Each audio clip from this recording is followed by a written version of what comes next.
Donc, je vais vous présenter, ça j'avais travaillé sur un projet de recherche il n'y a pas longtemps sur ça. Je vais vous présenter un peu ce qu'on avait retiré comme conclusion. Euh, Puis double, mais ça peut même être triple ou quadruple discrimination, en fait, l'agisme et l'homophobie, qui va avoir des conséquences. Je vous ai présenté tantôt l'impact de l'homophobie sur la santé mentale, santé physique, le stress, l'estime de soi, tout ça. Puis également, l'agisme. Donc, des personnes âgées ne sont pas utiles pour la société. Et on pourrait faire le même exercice qu'on a fait pour les gays lesbiennes pour les personnes âgées, en termes de mythes et préjugés et clichés. En disant qu'une personne âgée, c'est ça, c'est pas utile, c'est lent, c'est pas dynamique. Ça, c'est ma perception québécoise de ce qu'on entend. Je sais pas en Belgique, c'est quoi? C'est un peu tout ça? Quoi d'autre que... Ils n'ont pas toute leur tête, c'est beaucoup plus lent, beaucoup plus conservateur, donc ça, c'est quelque chose qu'on entend souvent. Ouais, on va parler avec une personne âgée comme si c'était un enfant. Parfois, on voit aussi. Donc, toute cette infantilisation, plus associée à l'homophobie, mis ensemble, quand même. Stress et crainte liées au dévoilement, homophobie intériorisée. Ça, je vais m'attarder un peu là-dessus. On parlait tantôt de l'histoire, que dans certaines mentalités, quand on remonte à une personne qui a, mettons, 90 ans, 90 ans, est-ce qu'on dit ça comme ça? 90, ouais. À l'époque, quand cette personne-là avait 20 ans, c'était comment la réalité sociale? Très, très, très différente d'aujourd'hui. Tout était à faire, il n'y avait pas les lois, la reconnaissance, c'était même dangereux ou exclu, c'était des parias. Moi, je connais un homme au Québec qui a été interné à l'asile psychiatrique parce qu'il était déviant. Puis la déviance, en fait, c'est qu'il aimait les garçons, il aimait les hommes à l'époque. Et il grandit, puis sa famille voulait le guérir sur le plan psychiatrique. Mais ça marque une personne sur le plan individuel en termes d'homophobie, le malaise qu'une personne peut vivre. Ce qui m'amène à dire, il y a aussi beaucoup de personnes âgées, gays, lesbiennes, qui vont jamais dire les mots homosexualité ou jamais s'identifier soi-même comme gay ou lesbienne. Ils vont dire ils vont avoir d'autres façons d'expliquer. Par exemple, dans mon projet de recherche, il y avait une dame âgée qui parlait de sa conjointe des 50 dernières années. Un joli petit... C'était vraiment beau. Mais elle parlait de son ami et de sa pensionnaire. Parce qu'il y avait une femme qui possédait la maison. Puis pourtant, elle savait très bien, on parlait du sujet, mais elle n'a jamais dit le mot lesbienne ou jamais elle a dit le mot conjointe ou compagne. C'était mon ami. Donc, c'est des petits trucs comme ça parce qu'à l'époque, on ne pouvait même pas imaginer un couple vivre la conjugalité au grand jour. Donc, c'est quand même un exercice intéressant de voir leur regard avec toutes parfois des malaises que ça peut entraîner. Parfois, non, hein, c'est pas tout le monde qui a des immenses malaises. Hein. Il y a des personnes âgées, gays, lesbiennes, qui ont passé à travers un cheminement d'acceptation, de dévoilement qui a été facilitant. À ce sujet-là, sur la question des aînés gays lesbiennes, sachez qu'il y a un documentaire qui est en train d'être... qui est au cinéma, Les Invisibles. Ouais, Les Invisibles, qui est un film français que je vous recommande fortement si vous voulez le noter. Et c'est des personnes gays, lesbiennes, bisexuelles qui racontent leur parcours de vie. Et en fait, tout ce que je vais vous présenter, c'est eux le racontent de vive voix avec leurs tranches de vie, leurs anecdotes et leur point de vue sur la situation à l'époque et tout ça. Vous voyez, j'ai décidé de vous mettre des extraits d'entrevues que j'ai fait dans mon projet de recherche. C'est en québécois, je me suis dit, ça va un peu dénaturer si je le mets à la belge. Je peux traduire. Mais le vieux monsieur, il avait, je pense, 82 ans, je crois, le monsieur. Il me disait, être vieux, puis, ça veut dire et gay, pas facile. Au bar, donc quand il veut aller prendre un verre avec ses amis, les jeunes te regardent. Là, on parle de bar gay. Il dit, les jeunes me regardent, puis ils se disent, maudit vieux cochon. Avec un corps tout ridé, qu'est-ce que je peux espérer? Rien. Donc, c'est le regard des autres. Là, on parle de l'âgisme. Hein. Ça a une connotation en disant une carte d'une personne âgée, c'est dégoûtant, dégueulasse, c'est pas.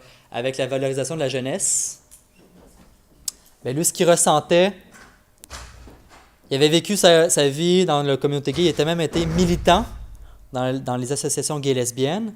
Puis maintenant, avec l'âge, il se disait, dans ma propre communauté gay, maintenant j'ai le regard des autres, des jeunes entre autres, qui me renvoient à ma vieillesse en pleine figure. Donc quand on parle de double discrimination, là, c'est pas l'homophobie, mais c'est l'âgisme qui, lui, vient de l'atteindre énormément. Ce que j'avais envie de dire par rapport aux personnes âgées, c'est que même la question de la sexualité, c'est Et quelque chose qui n'est pas abordé, c'est quelque chose de tabou. Moi, je suis secrétaire d'un conseil consultatif des aînés, et donc à un moment donné, j'aurais voulu qu'on aborde ce sujet-là, parce que je trouve qu'il y a une sexualité, Mhm. certains en parlent, mais pour d'autres, et notamment chez les jeunes, parce que là, on dit pourquoi ça pèse encore. Ouais. Nos grands-parents n'ont pas de sexualité. Non. Ouais. Même au Québec, nous, quand on fait de l'intervention aux soins à domicile pour les personnes âgées, on a un long questionnaire d'intervention psychosociale, d'évaluation. Puis il y a une question sur la sexualité. Avez-vous encore des rapports sexuels et amoureux avec votre conjoint? Je pense que c'est même dit comme, je sais pas trop. Et souvent, les intervenants vont sauter la question, ne sont pas à l'aise, ils veulent même pas aborder le sujet. Parce que soit qu'ils présument qu'il n'y en a plus de sexualité, à leur âge, ça prend d'autres formes, mais on a encore la notion, bon. Puis ils veulent pas non plus, ils se sentent mal à l'aise, on veut pas aborder ça. Donc la question de l'orientation sexuelle, c'est donc.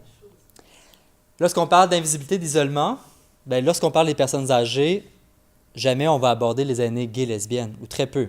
Moi, ça a été à une ou deux occasions que ça a été mentionné au Québec. En Belgique, je suis moins familier avec la réalité.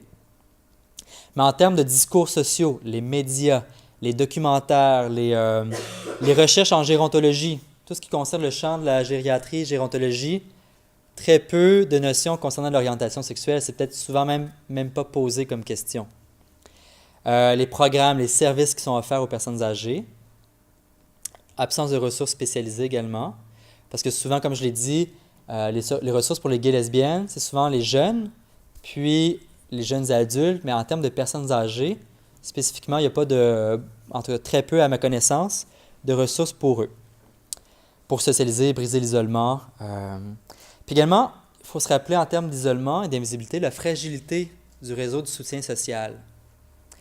Je vous parlais tantôt des relations parents-enfants et la fratrie, tout ça, mais à l'époque également, il y a beaucoup de personnes âgées gays et lesbiennes qui n'ont plus de lien avec leur famille d'origine depuis 30-40 ans, parce qu'à l'époque, c'était définitif, tu ne fais plus partie de la famille, tu es un paria. Donc, tout ce qui concerne les fêtes, les anniversaires, les mariages, il n'y a pas d'invitation. Et donc, ils ont recréé une famille choisie, comme je vous disais, donc des gens, des amis qui vont s'entourer d'eux, et ils vont recréer une propre famille. Mais quand il y a des décès ou des funérailles, parfois ils ne sont pas invités, ou quand ils sont invités, ça fait 15 ans qu'ils n'ont pas revu leurs cousins, cousines, ou leurs oncles, leurs tantes. Donc, il y a toute cette notion-là, en vieillissant avec la notion de la mort, des contacts, les réseaux qui s'effritent un peu plus. Et communauté ethnique et religieuse, en termes d'isolement, d'invisibilité, ben, parler du sujet, on a déjà dit parler de sexualité d'abord, parler de sa vie sexuelle et sociale en lien avec l'orientation sexuelle, ben, c'est peut-être encore plus tabou.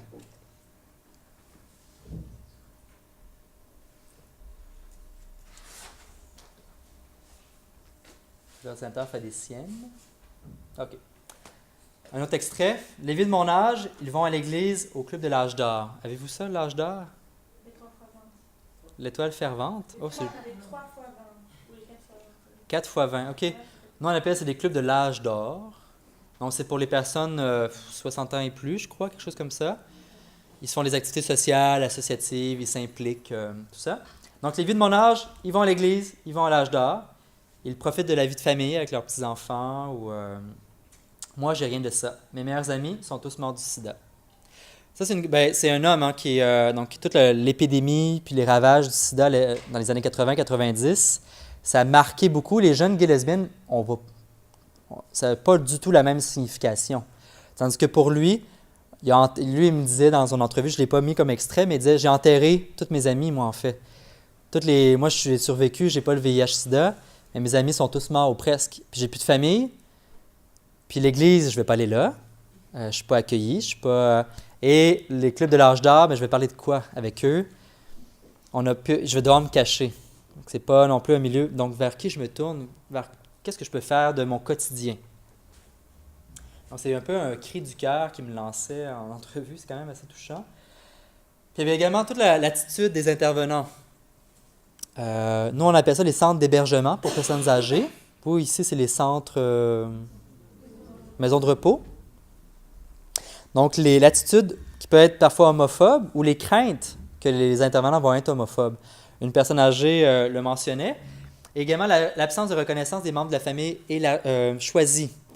Puisque ta famille d'origine n'est plus dans ta vie, mais que ton meilleur ami, c'est comme ton frère maintenant, mais si tu es malade, puis tu vas avoir des visites dans certains établissements au Québec, je ne sais pas en Belgique, mais parfois c'est la famille d'origine, tu as le droit à certaines heures, puis souvent c'est plus d'heures, et les amis, tu as le droit à 5 minutes ou une demi-heure. Des fois, il va y avoir des choix comme ça qui vont être faits. Donc, la famille a le droit à certains moments, et lui, donc en termes de recherche, ce qui a été démontré, c'est une non-reconnaissance. L'infirmière va demander, bien, vous êtes qui, vous, pour le patient? Vous êtes son ami? Ah, bien, attendez, on attend la famille. Là, c'est pour la famille. Mais s'il n'y a pas de famille dans les reconnus selon l'établissement, tandis que pour cette personne-là, son ami, c'est sa famille, en fait. Donc, en termes de réalité des gays lesbiennes âgées, ça, c'est quelque chose qui est très présent. Et les services d'hébergement. Se dévoiler, donc on reparle encore du coming out.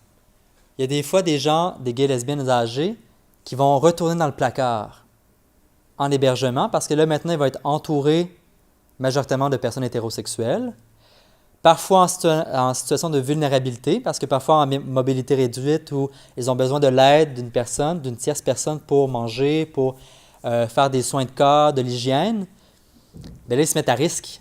Si la personne devant elle est mal à l'aise avec ça, puis a besoin de son aide pour manger, bien là, l'évaluation de son environnement va être encore plus présente, plus soutenue, en disant, est-ce que je peux dire ma vie à cette personne-là, que j'ai été en couple pendant 40 ans avec ma femme, je suis lesbienne, maintenant ma femme est décédée, je me retrouve dans une maison de repos, est-ce que je parle de mes 40 dernières années avec ma femme, qui est extrêmement, c'est ma vie en fait, mais ça va être comment je vais être reçu auprès des gens qui sont de la même génération que moi, avec parfois des valeurs religieuses ou une morale, une perception de l'homosexualité qui est souvent encore plus négative. Comment je vais être reçu, comment je vais être accueilli. Beaucoup de craintes qui ont été soulevées. Puis entre autres, le monsieur à qui j'ai fait l'entretien me disait, et là c'est un peu vulgaire, je l'ai laissé quand même, qu'est-ce que je vais faire si le proposé est homophobe et que ma couche est pleine? J'ai peur de finir mes jours dans la merde, c'est le cas de le dire. Puis je pourrais rien faire pour empêcher ça. Et là, il y a eu un long silence. J'ai vraiment peur. Et ce qu'il me racontait, par la suite, il a continué en disant, ben tu vois, je suis vieillissant. Là, il disait, j'ai 82 ans. Je commence déjà à avoir du Parkinson, à avoir des maladies dégénératives. Dans quelques années, je vais devoir... Là, il était en appartement, à 82 ans. C'était quand même déjà bien intégré, tout ça. Mais il dit, qu'est-ce que je vais faire, moi, quand je vais devoir aller en maison de repos? Et qu'est-ce qui arrive si le préposé, la personne qui m'aide à me laver, pour elle, les PD, c'est des sales pervers, pédophiles. Qu'est-ce que je vais faire? Et là, la crainte, et là, le sentiment de crainte, et c'est pour ça que lui, il retarde beaucoup son arrivée, son accueil dans une maison de repos, parce qu'il dit, j'aurais aucun recours. Qu'est-ce que je peux faire par la suite pour porter plainte ou que les gens m'aident? Je ne sais pas quoi faire. Donc, il y a énormément de crainte. Et ça, c'est souvent ce qui a été mis de l'avant dans les recherches, c'est les craintes appréhendées en termes de perte d'autonomie. Et on est un peu dépendant de d'autres personnes qui viennent suppléer à certains besoins, en tout avec le contexte d'homophobie.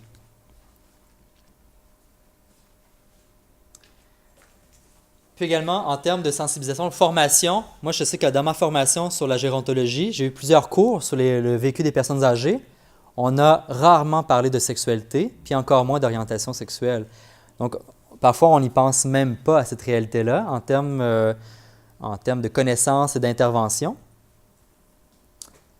Puis également la conviction chez certains intervenants et intervenantes que les gays et lesbiennes n'ont pas nécessairement de difficultés particulières dans le réseau de la santé et des services sociaux. Donc, c'est un peu banaliser leur réalité en disant, ben Ben non, on est là pour eux, on peut les aider. Ils peuvent nous le dire qu'ils sont gays, lesbiennes, puis on va les accompagner là-dedans.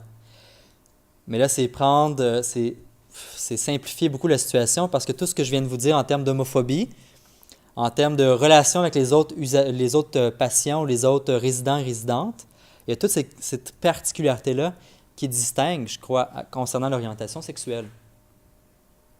Et puisque c'est pas quelque chose, c'est pas une étiquette qui est évidente, donc c'est un dévoilement que la personne doit faire, ben, la stratégie d'aller dans le placard peut être encore plus choisie pour certains gays et lesbiennes âgés. Et là, imaginez-vous, ça veut dire retourner dans le placard, c'est que je parle plus des 60 dernières années de ma vie, où je vais gommer la réalité. Toutes les photos que j'ai accumulées de moi puis mon conjoint ou ma conjointe, je les affiche pas. Je vais pas mettre des cadres avec mon conjoint parce que je crains le regard des autres. Et nous, au Québec, dans les maisons de repos, souvent les personnes vont partager la chambre à 2 ou à 3, même des fois à 4. On est en pénurie. Donc là, tu dois partager des gens avec qui tu n'as aucun lien. C'est des étrangers souvent au départ. Donc la notion de crainte, de peur et d'angoisse par rapport à l'homophobie est exacerbée.